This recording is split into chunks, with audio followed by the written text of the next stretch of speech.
Hello everyone, আসসালামু আলাইকুম। This is Adnan Rasel. আশা করি সবাই ভালো আছেন। আমি আহ, জানি না কিভাবে কি বলবো। This is my first blog in my whole life, so বুঝতে পারছেন আসলে আমি অনেকটাই এক্সাইটেড অ্যান্ড নার্ভাস। আসলে আমি যে বিষয় নিয়ে আপনাদের সাথে কথা বলতে চাইতেছি সেটা হচ্ছে আমি ফিনল্যান্ডে আসছি রিসেন্টলি, 1 মাস হলো। দেন আমি চাইতেছি যে আমার ফুল জার্নি, ফিনল্যান্ডের লাইফের যে জার্নি বা আমি যাই করব আপনাদের সাথে শেয়ার করব। আমার কারণে যদি আপনাদের কোনো হেল্প হয় সেটা অবশ্যই আমি চেষ্টা করব।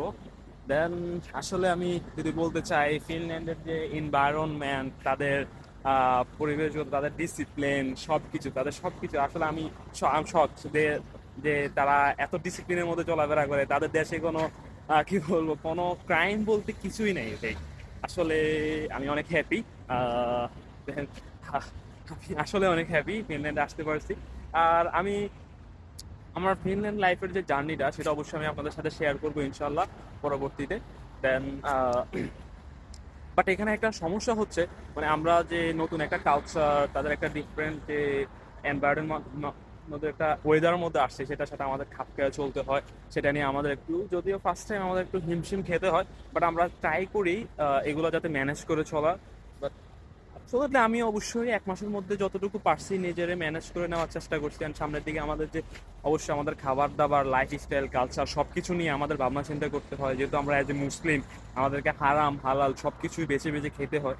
তো সবকিছু মিলাইয়া তবুও আমাদের যে একটা ইন্টারেস্টিং লাইফ চলতেছে, আলহামদুলিল্লাহ আল্লাহর কাছে শুকরিয়া যে একটা ইন্টারেস্টিং লাইফ চলতেছে। বাট আরেকটা কথা না বললেই নয়, সেটা হচ্ছে আমি যে এই পজিশনে আসছি, আমার যে আজকে যে আমি ফিনল্যান্ডে অবস্থান করতেছি, এর পিছনে সবচেয়ে বড় অবদান হচ্ছে আমার বাবা মা। তাদের সাপোর্ট ছাড়া আমি জীবনে এখানে আসতে পারতাম না ভাই। যদি বিশ্বাস করেন, তারা আমাকে যে পরিমাণ সাপোর্ট দিছে এই লাইফে, প্রত্যেকটা ক্ষেত্রে, বিশেষ করে আমার বাবা আমাকে প্রত্যেকটা ক্ষেত্রে আমার নিজের পার্সোনাল একটা গোল নিয়ে চিন্তা ভাবনা করার জন্য কি আমাকে সুযোগ দিছে। আমি তাদের প্রতি আসলে কৃতজ্ঞ। তাদের অবদান আমার লাইফে অতুলনীয়। তারা ছাড়া আমার লাইফে আসলে আমি কিছুই না, যেটা বলতে চাই। সো গাইস, অবশ্যই আমি আমার ফুল যে গল্পটা, আমার ফিনল্যান্ডে আসার পিছনে যে একটা অবশ্যই একটা গল্প আছে, সেটা আমি ইনশাল্লাহ শেয়ার করব। দেন পরবর্তীতে আমি আমার ফিনল্যান্ড ফুল লাইফ জার্নি, আমার ট্রাভেল এক্সপ্লোর যত কিছু থাকবে ইনশাল্লাহ আমি আপনাদের সাথে শেয়ার করব। দোয়া করবেন, আমার পাশে থাকবেন। দেন এই আর কি। আশা করি সবাই আমাকে সাপোর্ট করবেন ইনশাল্লাহ।